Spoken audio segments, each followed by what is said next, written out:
네, 안녕하세요. 에론 채널 김진호 목사입니다. 1부에서 유관순 열사와 3.1운동에 대해서 여러분 나눠보았습니다. 계속해서 3.1운동의 의미들과 놀라운 유관순 열사의 희생에 대해서 함께 나누려고 하는데요. 3.1운동은요, 평등운동이었어요. 남녀노소, 종교, 신분, 직업 이런 모든 구분이 없이 함께 참여한 평등운동이었습니다.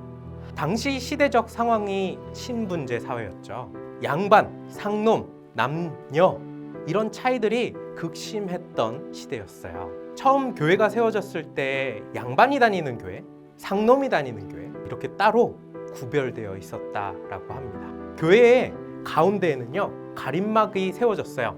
한쪽은 여자들, 한쪽은 남자들이 앉는 이런 시대가 바로 유관순 열사가 3.1운동을 진행했던 그 시기였어요. 그런 상황에서 3.1운동은 평등운동으로 진행이 된 것입니다. 남녀노소, 종교, 신분을 초월했어요. 3.1운동 첫날 민족 대표자 33명이 모였습니다. 천도교, 기독교, 불교에서 대표로 각각 15명, 16명, 2명 종교를 초월해서 함께 참여했어요. 경성부 태화관에서 기미 독립선언서를 민족의 대표자 33명이 낭독을 했는데요. 우리는 이에 조선이 독립국임과 조선인이 자주민임을 선언한다 라고 외치고 3.1운동이 시작되었습니다. 3.1운동은 또 유관순 열사 외에도 여성 운동가들의 활약이 굉장히 많았던 운동입니다. 유관순 열사께서 투옥되었던 서대문 형무소 8호 감방에는 많은 여성 열사들이 투옥되어 있었습니다. 개성 만세운동을 이끌었고 서대문 감옥 출소 후에 상해와 만주 등지에서 다양한 독립운동을 펼치셨던 권애라, 33명의 동료 기생들을 이끌고 수원 자해유원 앞에서 만세운동을 주도하여 체포된 김향화, 부부가 함께 징역 1년 6개월을 선고받고 만삭의 몸으로 투옥된 지 한 달 만에 출산하여 아기와 함께 수감 생활을 했던 파주의 만세운동에 참여한 임명애, 남성만이 아니라 많은 여성 열사들이 독립운동을 이끄시고 참여하셨습니다. 3.1운동은 이렇게 신분과 종교, 남녀노소를 초월하여 함께 참여한 그 시대를 앞선 평등운동이었다라는 것이죠. 다른 3.1운동의 의의들도 굉장히 많습니다. 3.1운동을 통해서 우리 민족이 목표가 세계에 알려지게 되었어요. 당시 일본은요, 서양에 이렇게 선전하며 다녔습니다. 신분제도 아래 차별을 받고 있는 조선의 백성들은 우리들의 지배를 좋아합니다. 자신들이 조선을 발전시키는데 도움을 주고 있습니다 라고 거짓으로 선전을 했습니다. 그런데요, 이렇게나 많은 사람들이 일제에 항거하여 독립운동에 참여했죠. 죽고 다치게 되었습니다. 그 결과가 이 나라의 우리 조선의 완전한 자주 독립, 민주화를 지향하는 나라라는 사실이 전 세계에 알려지는 계기가 될 수밖에 없었던 것입니다. 또 3.1운동은요, 많은 영향을 남겼는데요. 1919년 4월 11일 대한민국 임시정부 탄생의 발판이 되었습니다. 임시헌장 10조가 발표되었고 그 1조는 지금도 변함없는 대한민국은 민주공화국이다 라는 것입니다. 3.1운동에 200만 명이 넘는 국민들이 온 팔도에서, 아니 세계 각국에서 일어나서 이 나라는 자주 독립국입니다, 우리의 나라를 돌려달라고 함께 외쳤던 것입니다. 그 참여했던 국민들이 이 나라가 내 나라다라는 주인의식을 가지게 된 계기이기도 했습니다. 신분제도가 그대로 남아있었고 주권을 일제에 강탈당했던 나라가 갑자기 민주공화국의 꿈을 세계에 알리게 된 것입니다. 이 주인의식을 가지기 위해서 임시정부가 탄생하기 위해서 세계에 일제의 거짓과 그 사실을, 피해를 알리기 위해서 엄청난 희생을 치렀던 운동이 3.1운동이었다라는 것입니다. 그리고 3.1운동은요, 아시아 각국의 민족운동에 큰 영향을 미쳤는데요. 중국에서는 5.4운동에, 인도에서는 비폭력 불복종 운동에 영향을 주었고요. 베트남, 필리핀, 이집트, 심지어 아프리카까지도 3.1 운동의 자극을 받아 민족 독립운동이 전개되었다라는 기록이 있습니다. 1919년 3.1 운동이 일어난 바로 그 해 뉴욕타임즈에 이런 기사가 실렸습니다.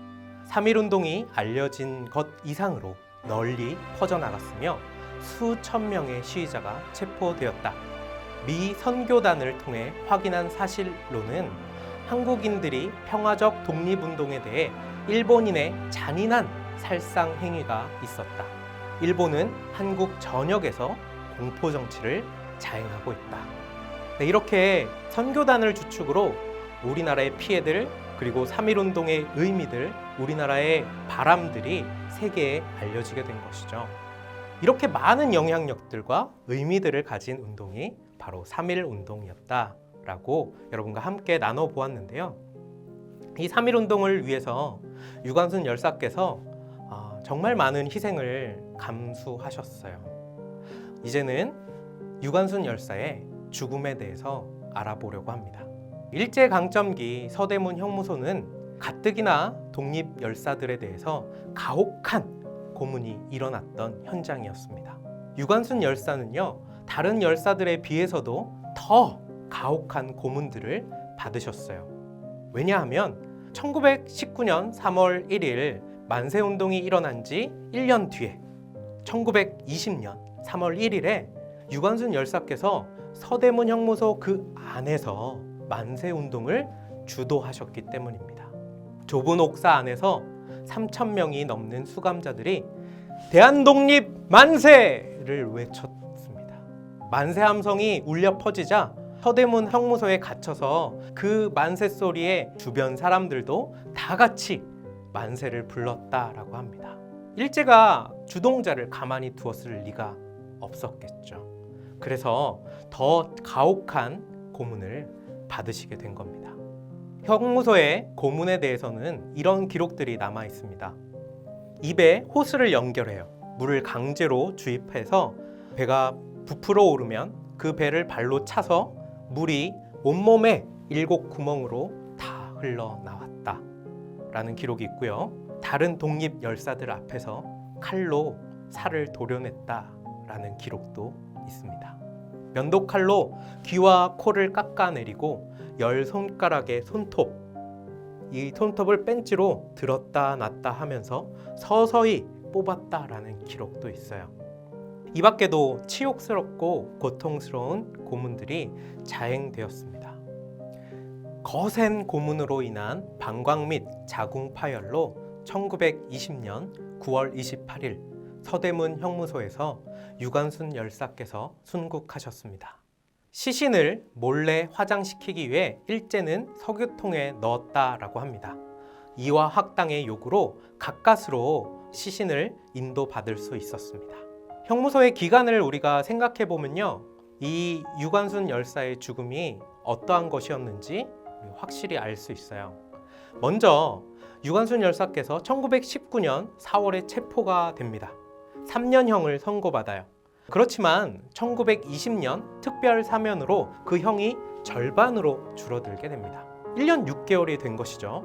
그런데 4월 1일에 체포되어 7월 4일 재판을 받기까지 3개월 동안 구금되었어요. 그 기간을 제외하면 1년 3개월만 복역하면 출소할 수 있었던 겁니다.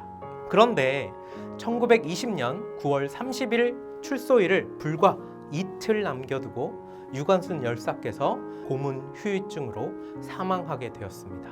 유관순 열사는요, 만 17살에 꽃다운 나이였습니다. 가장 건강한 나이 아닙니까? 어떻게 해석하는 것이 올바를까요? 네, 죽인 겁니다. 유관순 열사를 밖으로 내보내어서 고문의 흔적들을 보일 수가 없었던 것이죠. 유관순 열사께서는 무려 93가지의 고문을 받았다라는 기록도 있습니다. 그 모든 고문들을 이겨내면서 유관순 열사는 이렇게 고백했습니다. 내 손톱이 빠져나가고 내 귀와 코가 잘리고 내 손과 다리가 부러져도 그 고통은 이길 수 있사오나 나라를 잃어버린 그 고통만은 견딜 수가 없습니다. 나라에 바칠 목숨이 오직 하나밖에 없는 것만이 이 소녀의 유일한 슬픔입니다. 유관순 열사께서는 우리나라 독립을 위해서 미랄이 되어 돌아가셨던 겁니다. 시작할 때 그 말씀을 한 번 더 제가 읽어드릴게요. 내가 진실로 진실로 너희에게 이르노니 한 알의 밀이 땅에 떨어져 죽지 아니하면 한 알 그대로 있고 죽으면 많은 열매를 맺느니라. 유관순 열사의 죽음 그 직후에 우리나라가 바로 독립한 것은 아니었지만 지금 우리나라의 이 수많은 발전에 유관순 열사와 같은 많은 분들의 희생이 있었다라는 것이 사실인 것이죠. 여러분, 어떤 삶을 살고 싶으신가요? 의미 있는 삶, 아니면 편안한 삶.